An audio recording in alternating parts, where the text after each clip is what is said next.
అందరికీ praise the lord.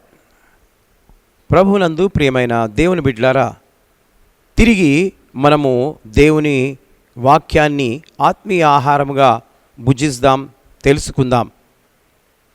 దేవుని సేవకుడనైన నేను నాకిచ్చిన వాక్యవరము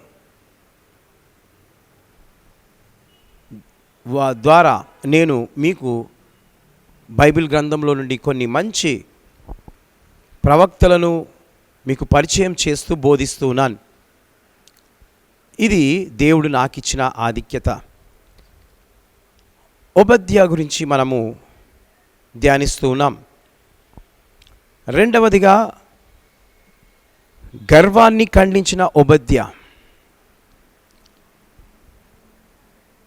ఓబద్యా గ్రంథం 1వ అధ్యాయం 3-4 వచనాలను నేను చదువుతాను, మీరు జాగ్రత్తగా వినాలని ప్రభు పేరట మనవి చేయుచున్నాను. అత్యున్నతమైన పర్వతముల మీద ఆసీనుడవై ఉండి కొండ సందులలో నివసించువాడా, నన్ను క్రిందికి పడద్రోయగల వాడెవడని అనుకొనువాడా, నీ హృదయము గర్వము చేత నీవు మోసపోతివి. పక్షిరాజు గూడంత ఎత్తైన నివాసము చేసుకొని నక్షత్రములలో నీవు దాన్ని కట్టినను అచ్చట నుండి నేను నిన్ను క్రిందికి పడవేతును. ఇదే యెహోవా వాక్కు. ప్రియమైనటువంటి దేవుని బిడ్డలారా, దేవుని యొక్క వాక్కు బైబిల్ గ్రంథంలో ఎవరెవరు ఏ విధంగా ప్రవర్తిస్తారో, ఏ విధంగా జీవిస్తారో దాని విషయమై ఖచ్చితంగా చక్కగా దేవుడు ప్రవక్తలను, తన భక్తులను వాడుకొని హెచ్చరిస్తూ సంపూర్ణ సత్యములోనికి నడిపించారు. అదేవిధంగా ఇక్కడ ఒక మాటను మనం చూస్తూ ఉన్నాం. గర్వాన్ని ఖండించిన ఓబద్యా.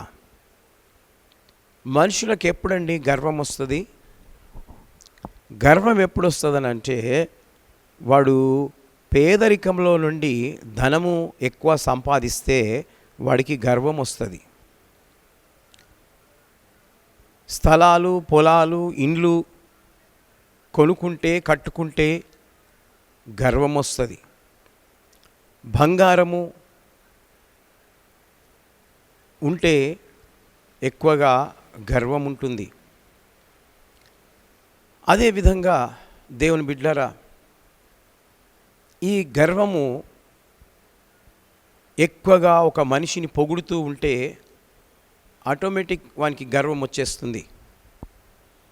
ఎక్కువ స్తుతించబడితే వానికి గర్వం వస్తుంది. వాని పొగుడుతూ ఉంటే గర్వం వస్తుంది. అదే ప్రకారం బైబిల్ గ్రంథంలో లూసిఫర్ను మనం చూస్తాం. లూసిఫర్ ఎలాంటి వాడు అనంటే, దేవుడు తనకు సర్వాధికారమును ఇచ్చాడు. అప్పుడు వాడు ఎక్కువగా గర్వించి దేవుని చేత పైనుండి త్రోసివేయబడ్డాడు. అందముంది, జ్ఞానముంది, ఒక 10 మందిని 1000 మందిని నడిపించే సత్తా ఉంది. అదంతా చూసి దేవుడు తనను ఒక నాయకుడుగా, ఒక పెద్దగా, ఒక గుంపుకు తనను నిలబెట్టాడు. కానీ ఆ లూసిఫర్కు గర్వం వచ్చేసింది. గర్వం వలన పైనుండి త్రోసివేయబడ్డాడు. అదే ప్రకారము మనిషి కూడా అంతే. మనిషికి ఎప్పుడైతే గర్వం వస్తుందో వాడు పడిపోతాడు.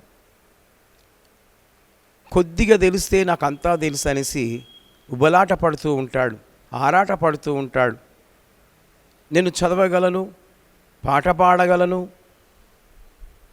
ప్రార్థన చేయగలను, వాక్యం చెప్పగలను అని ఎప్పుడైతే అనుకుంటాడో పైకి కనబడదు గర్వం, అది లోపల ఉంటుంది. అప్పుడు ఆ గర్వం ఏం చేస్తుందనంటే, వానికి ఆ గర్వం ద్వారా సహవాసానికి రాకుండా దూరం అవుతాడు. అలాగా దేవుని మందిరానికి రాకుండా దూరం అవుతాడు. అనగా సంఘ కాపరి వెలివేయకముందే వెలివేయబడుతూ ఉంటాడు. అనగా ప్రజలైన వారు తెలుసుకోవాలి, ఆహా, ఆ వ్యక్తి లోపల గర్వము పెరుగుతూ ఉంది. అందుకే వాడు దేవుని సన్నిధికి రాకుండా బయట బయట ఉంటూ ఉన్నాడు. ముందొచ్చి కూర్చునేవాడు వెనుక కూర్చుంటున్నాడు. గర్వము ఏ విధంగా వెనుకకు లాగుతుందో, ఏ విధంగా తిప్పుతుందో తనకు తెలియదు. తను అనుకుంటాడు నేను సరిగానే ఉన్నాను అని అనుకుంటాడు. కానీ గర్వము వలన వాడు అణిచివేయబడుతూ ఉన్నాడు. వానికి అవమానము, సిగ్గు కలుగుతూ ఉంటుంది. నలుగురిలో పరువు పోతూ ఉంటుంది. ఈ గర్వము ఎవరి వలన వస్తుంది అనంటే సాతాను వలన వస్తుంది. సాతానుడు వాని లోపల దూరి ఈ గర్వాన్ని తెప్పిస్తూ ఉంటాడు. కాబట్టి జాగ్రత్త, ఇది నా హెచ్చరిక. మీరు పాడైపోవాలని కాదు. మీలో గర్వము మొలకెత్తుతూ ఉంటే దాన్ని తెంపివేసుకోవాలి, అణుచుకోవాలి, తగ్గించుకోవాలి. కాబట్టి దేవుని బిడ్డలారా, ఇక్కడ మరి ఓబేద్యా మాట్లాడుతూ ఈ మాటలు తెలియజేస్తున్నాడు. ఒక మనిషిలో గర్వం అనే చెడు స్వభావం ఉంటే దేవుడు ఆ వ్యక్తిని క్రిందకు వంచుతాడు. హల్లెలూయా. కనుక గర్విష్ఠురాలా, నేను నీకు విరోధి అంటున్నాడు దేవుడు. ఓబద్యా ప్రవక్త కూడా గర్వాన్ని పూర్తిగా ఖండిస్తున్నాడు. నీవు ఆకాశమంతా ఎత్తు ఎదిగి గర్వపడితే అక్కడి నుండి దేవుడు నిన్ను పడవేస్తాడు. హల్లెలూయా. జాగ్రత్త అని ప్రవక్త తెలియజేస్తూ ఉన్నాడు. కనుక ప్రియ దేవుని బిడ్డ, గర్వం సాతాను లక్షణం. దానికి ఎంత మాత్రము మన హృదయంలో చోటివ్వకూడదు. నువ్వు చోటిస్తున్నావా? ఈరోజు వాక్యం ద్వారా దేవుడు మాట్లాడుతూ ఉన్నాడు. గొప్పవాళ్ళెందరో గర్వించి గడ్డి మేశారు, గద్దె దిగారు, భ్రష్టులైపోయారు. కనుక గర్వంతో కాక వినయముతో మన భక్తిని కొనసాగించుకుందాం. దేవుడి మాటలు దీవించి ఆశీర్వదించునుగాక. ఈ మాటల ద్వారా నీ జీవితము సరి అవునుగాక. ఆమేన్.